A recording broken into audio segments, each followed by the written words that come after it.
You know what nobody's talking about? It's not the empty shelves that'll get you.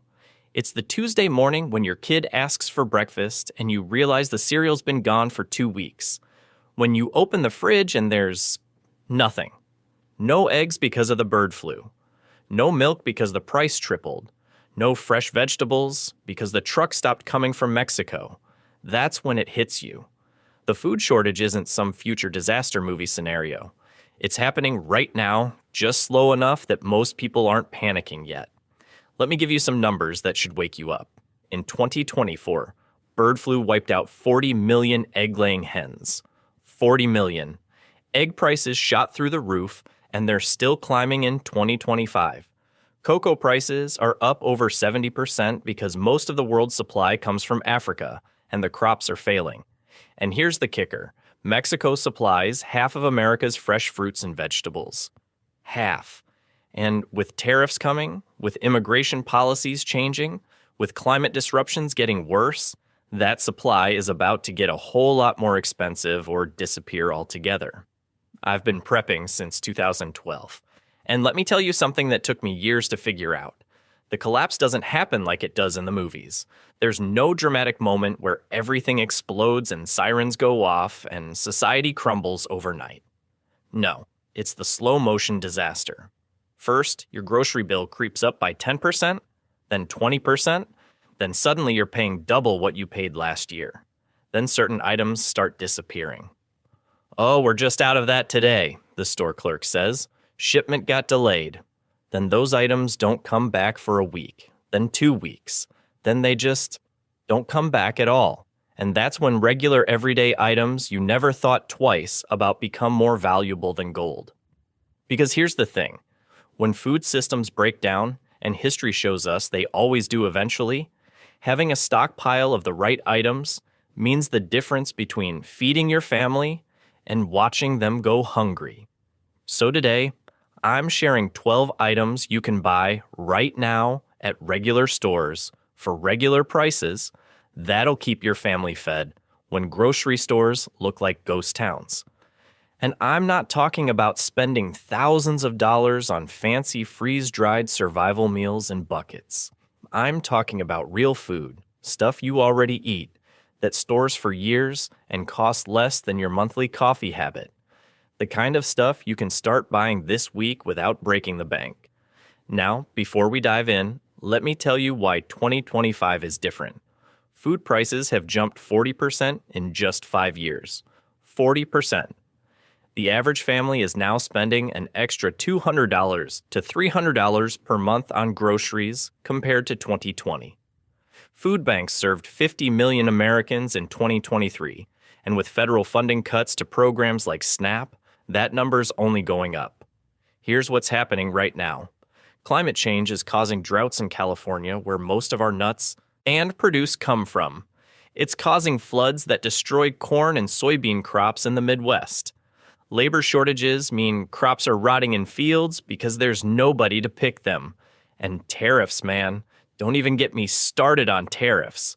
If the proposed tariffs on Canada and Mexico go through, we're talking about massive disruptions to meat, dairy, produce, basically everything we eat. This isn't fear-mongering. This is reading the writing on the wall that's already there in giant neon letters. And here's what most people get wrong about food storage. They think they need to go buy a bunch of weird survival food they've never eaten before. Freeze-dried astronaut meals, military MREs, buckets of stuff that'll last 30 years but taste like cardboard. And listen, there's a place for that. But that's not where you start. You start with real food. Food you actually eat. Food your family will actually want to consume when things get tough. Because I learned this the hard way. Back in 2014, I spent like $800 on these fancy freeze-dried meals. Felt real prepared, you know? Had enough food for 3 months.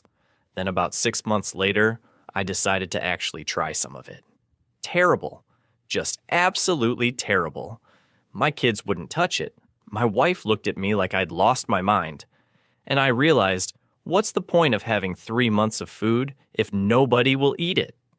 That's when I switched my strategy. Real food. The kind of stuff that's been keeping families alive for centuries. Rice, beans, canned goods, basics. And let me tell you something. These basics will outlast and outperform any fancy survival food on the market. Plus, they cost a fraction of the price, so let's get into it. Here are the 12 must-have items for surviving the coming food shortage. And I'm going to tell you not just what to buy, but why it matters, how to store it, and the mistakes most people make. Number 1, white rice in bulk. This is the foundation of your food storage, period. White rice, when stored properly, can last 10 to 30 years.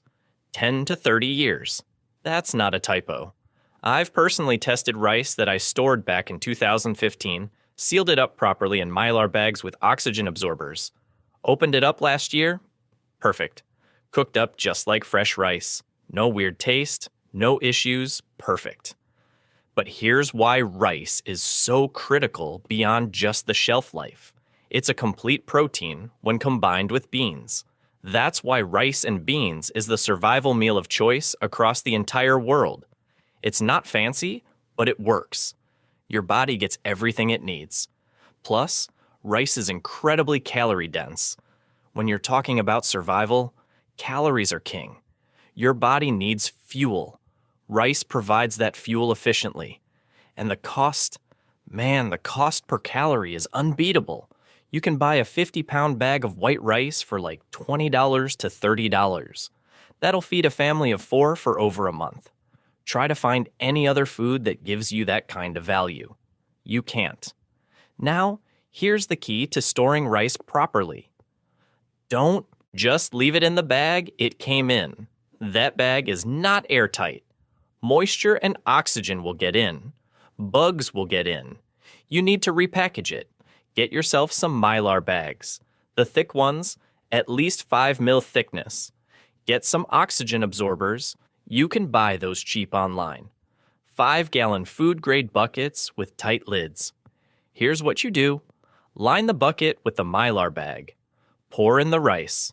Throw in an oxygen absorber, the 2,000 cc size for a 5-gallon bucket.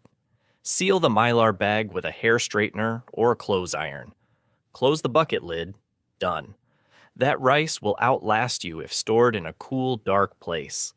I keep mine in my basement. Got probably 300 pounds stored right now. Costs me about $180 total, and it'll feed my family for 6 months if we ever need it.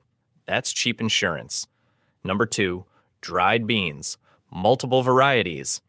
Beans are your protein powerhouse. And listen, I know what you're thinking. Beans?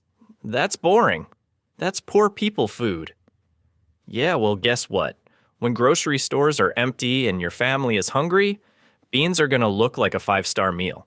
Dried beans have a shelf life of 8 to 10 years, sometimes longer if stored properly. And they're packed with protein, fiber, iron, all the good stuff your body needs. Black beans, pinto beans, kidney beans, lentils. Get a variety.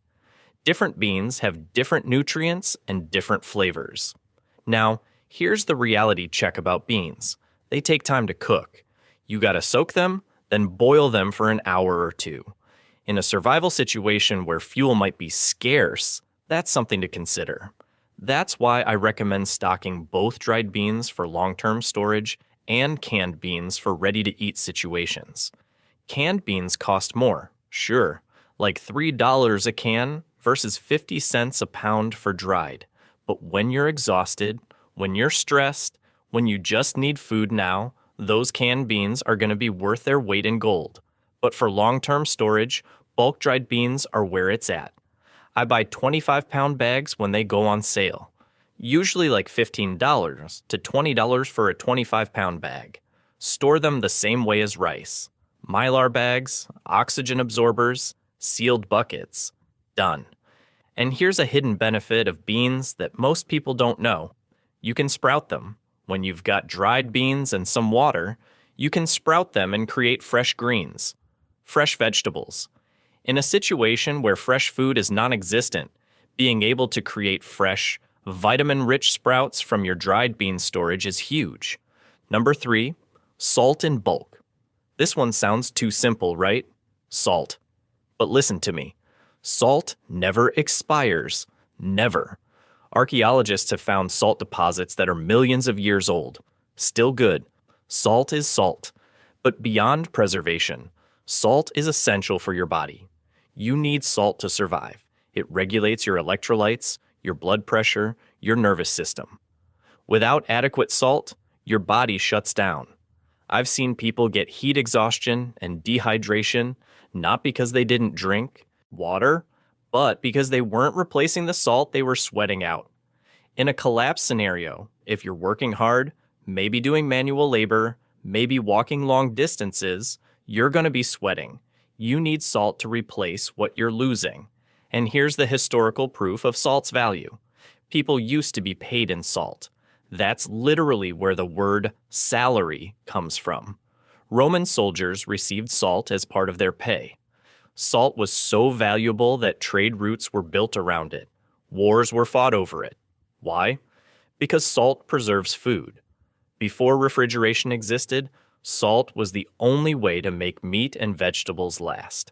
You could take fresh meat, pack it in salt, and it would last for months. That's how people survived winters. That's how ships crossed oceans without everyone dying of scurvy and starvation. You can buy a 25-pound bag of salt for like $10. $10. Store it in a sealed container to keep moisture out, and it'll last forever.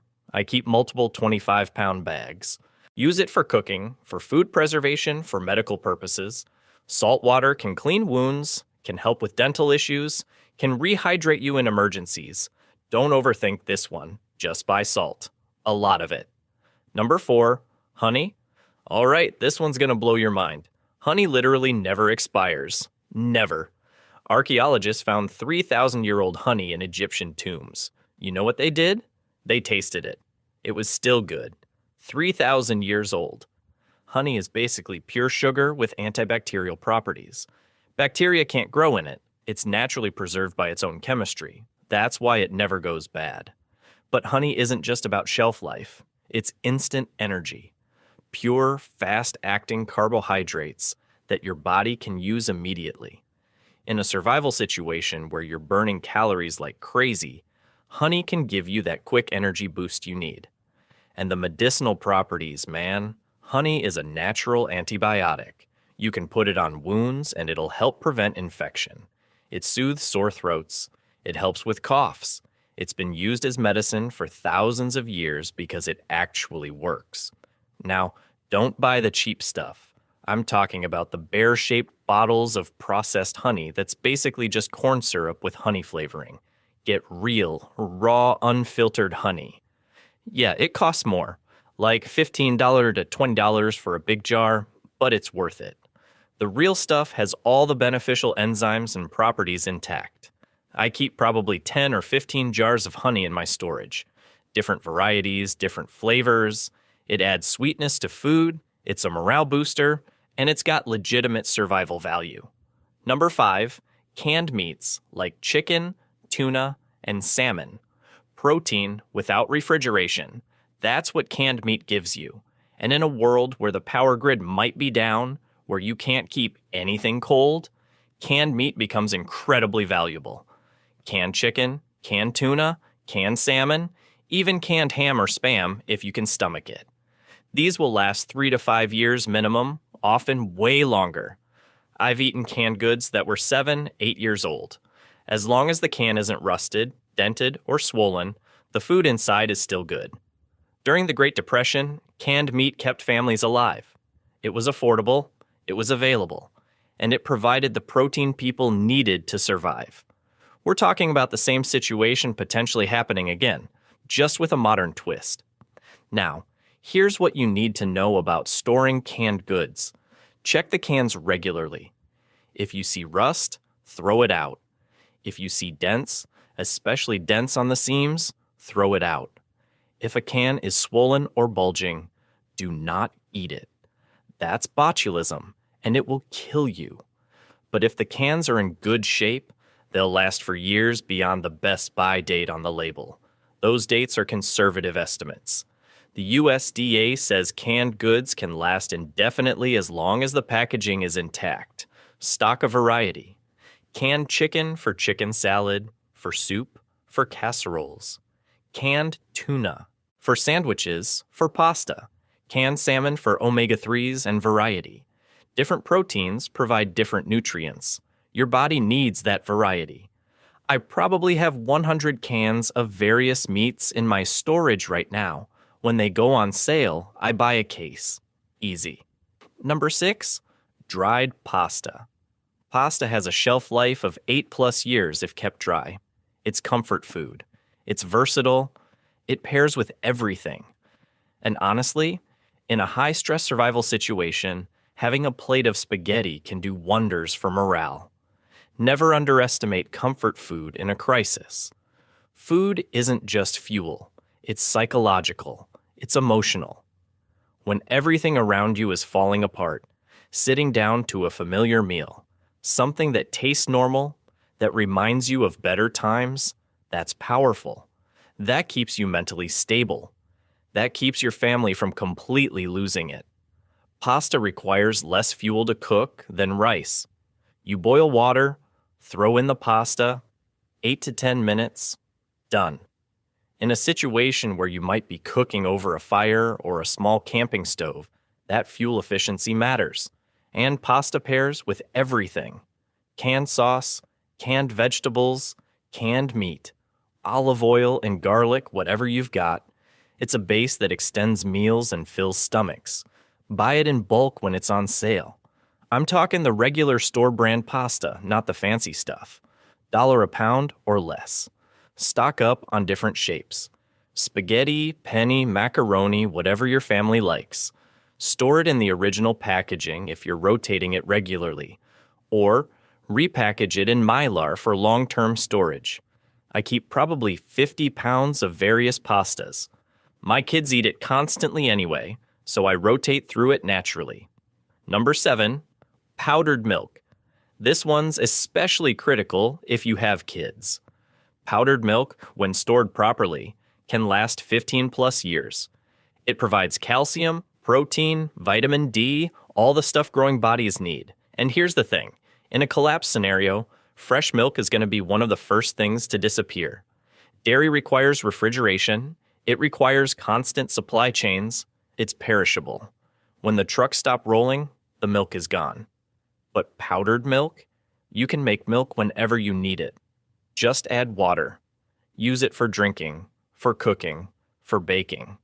It's not going to taste exactly like fresh milk, sure, but it's close enough, and when you haven't had milk in weeks, it's going to taste amazing. Powdered milk is also great for making other things. Yogurt, if you've got a culture. Cheese, if you've got rennet and skills. It's versatile in ways people don't think about. Now, storage is critical with powdered milk. It needs to be kept cool and dark. Heat and light will destroy it fast. I keep mine in the basement in sealed containers. You can buy it in bulk online, usually in 10 or 10 cans that are already sealed for long-term storage. Is it expensive? Yeah, kinda. Like $50 to $60 for a year's supply for one person. But compared to the value it provides, especially for children, it's worth every penny. Number 8, cooking oil, multiple types. Fat is survival currency. Your body needs fat to function. Without fat in your diet, you'll starve even if you're eating plenty of calories from carbohydrates. It's a real thing. Look up rabbit starvation. People who ate nothing but lean meat literally starved to death because they weren't getting enough fat. Cooking oil provides those essential fats. It also makes food taste better, which, again, matters more than you think for morale and mental health. Now, here's the catch with oil. It goes rancid. Depending on the type, you're looking at 2 to 5 years of shelf life. That's not as long as rice or beans. So you need to rotate it, use it, replace it, keep the cycle going. Different oils have different shelf lives. Coconut oil lasts the longest, like 5+ years, because it's mostly saturated fat. Olive oil, about 2 to 3 years. Vegetable oil, canola oil, about the same. Once oil starts smelling off or tasting weird, it's done. Don't eat rancid oil. It's not going to kill you, but it's not good for you either. I keep a variety. Coconut oil for long-term storage. Olive oil for flavor. Vegetable oil for general cooking. Probably 10 to 15 bottles at any given time. Store oil in a cool, dark place. Heat and light are the enemies of oil. And when you're buying, check the dates. Get the freshest stuff possible so you're starting with maximum shelf life. Number 9, peanut butter or powdered peanut butter. Peanut butter is calorie-dense, protein-rich, and shelf-stable. A jar of peanut butter will last about 2 years if unopened. Powdered peanut butter, which you just add water to, can last 15 years if stored properly. And here's the practical beauty of peanut butter. No cooking required. You can eat it straight from the jar. You can spread it on crackers. You can mix it into oatmeal. You can eat it with a spoon when you're too tired to do anything else. Kids will actually eat it without complaining. That's huge. In a stressful situation where kids might be scared or upset, having food they recognize and like makes everything easier. Peanut butter is also energy dense, a couple tablespoons, and you've got 200 calories. When you're rationing food, when you're stretching supplies, peanut butter helps you get the most nutrition per bite. Now, if anyone in your family has peanut allergies, there are alternatives. Almond butter, sunflower seed butter, other nut butters. They work the same way, though they're usually more expensive. I stock both. Regular jars that I rotate through normally, and powdered peanut butter in sealed pouches for long-term storage. Maybe 20 jars and 10 pouches at any given time. Number 10, canned vegetables and fruits. You can't survive on carbs and protein alone. You need vitamins and minerals. You need variety. Without them, you get sick. Scurvy, beriberi, pellagra, all these diseases that sound like they're from history books.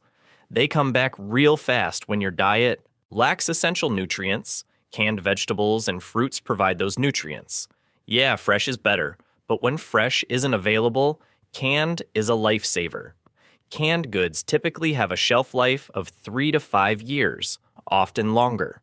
The USDA says they're safe indefinitely as long as the cans are intact.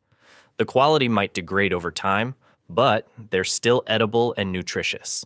Stock a variety of vegetables: green beans, corn, peas, carrots, tomatoes, whatever your family eats. Different colors mean different nutrients. You want that rainbow of nutrition. Fruits too. Canned peaches, pears, pineapple, fruit cocktail. The sugar content gives you energy, and the vitamins are essential. And here's a pro tip. The liquid in canned vegetables and fruits is packed with nutrients too. Don't dump it down the drain. Use it in soups, in cooking, drink it even. That's where a lot of the vitamins leach out to during processing. I've got shelves full of canned vegetables and fruits. Probably 200 cans. When they're on sale, I buy a bunch. When I use some, I replace them. Constant rotation. Number 11, oats in bulk. Oats, when stored properly, can last 8 to 10 years. They're a breakfast staple, they're versatile, and they're incredibly filling. Hot oatmeal on a cold morning when you're stressed and worried and everything's falling apart around you. That's a morale boost. That's a moment of normalcy and comfort. Never underestimate that. But oats aren't just for breakfast. You can use them in baking. You can grind them into flour if you have a mill or a good blender. You can even use them to make oat milk if you've run out of powdered milk. Oats are also incredibly cheap. You can buy a 25-pound bag for like $20. That's hundreds of servings. Insane value. Store them in sealed containers to keep moisture and bugs out. I use 5-gallon buckets with Mylar liners, same as rice and beans. Probably got 100 pounds of oats stored right now. Number 12, hard wheat berries or flour. If you have a grain mill, wheat berries are the ultimate prep. They can last 30 plus years when stored properly. That's longer than you'll probably live. Wheat berries are literally the foundation of civilization. Bread has kept humanity alive for thousands of years. With wheat berries and a grain mill, You can make fresh flour whenever you need it. Fresh flour makes bread, makes pasta, makes pastries, makes everything. It's versatility on a level that's hard to overstate. Now, real talk. If you don't have a grain mill, wheat berries are kinda useless. You can't eat them raw. You can sprout them, which is cool for fresh greens, but you can't make bread without grinding them into flour first. So if you don't have a mill, stock regular flour instead. But here's the catch. Flour has a much shorter shelf life, maybe 6 to 12 months before it starts to go rancid, so you have to rotate it constantly. I have both. I've got a grain mill, so I keep about 200 pounds of hard red wheat berries in sealed buckets. And I also keep 20 or 30 pounds of regular flour that I rotate through constantly for everyday baking. Wheat berries cost about $1 per pound if you buy in bulk. So for like $200, you've got enough to make bread for your family for years. If you're serious about long-term food storage, wheat berries are the way to go. All right, listen, I know this sounds overwhelming. You're looking at this list thinking, that's a lot of food. I don't even know where to start. That's exactly why I put together a free guide. It shows you how to start with just $75 and build a 3-month food supply. It's got the shopping list, the exact brands, storage tips, everything. Even emergency meals you can make with zero cooking fuel. It's completely free. Links in the description below and in the pinned comment. Grab it now while you're thinking about it, because this is the kind of practical information that helps you get started without breaking the bank. Now, let me tell you what not to waste your money on. Expensive freeze-dried meal kits. Yeah, they're convenient, but you're paying $10 to $15 per serving when rice and beans cost 50 cents. Pre-made survival food kits? Same deal. You're paying for marketing and fancy packaging, and don't buy too much variety too soon. Master the basics first. Get your rice, your beans, your salt, your oil. Get enough of those to last 3 months, 6 months, a year. Then add variety. Then get fancy. But start with the foundation. Let's talk storage because this is where people screw up. Temperature is critical. Every 10 degrees cooler doubles your shelf life. Store in basements, not hot garages. Light destroys nutrients, so keep everything in the dark. Use oxygen absorbers to prevent food from going rancid, and rodents will destroy your stockpile if you let them. I learned this the hard way in 2015. Lost $200 worth of food to mice. Now everything goes in sealed buckets, hard plastic containers that rodents can't chew through. Store off the ground, away from moisture. Here's where we are right now in 2025. Bird flu is still wiping out poultry. Tariffs on Canada and Mexico are threatening our meat, dairy, and produce supply. Climate disruptions are causing crop failures. And grocery stores operate on 3-day supply chains. 3 days of inventory. 1 truck doesn't show up? No big deal. 20 trucks don't show up? That's empty shelves and panic buying.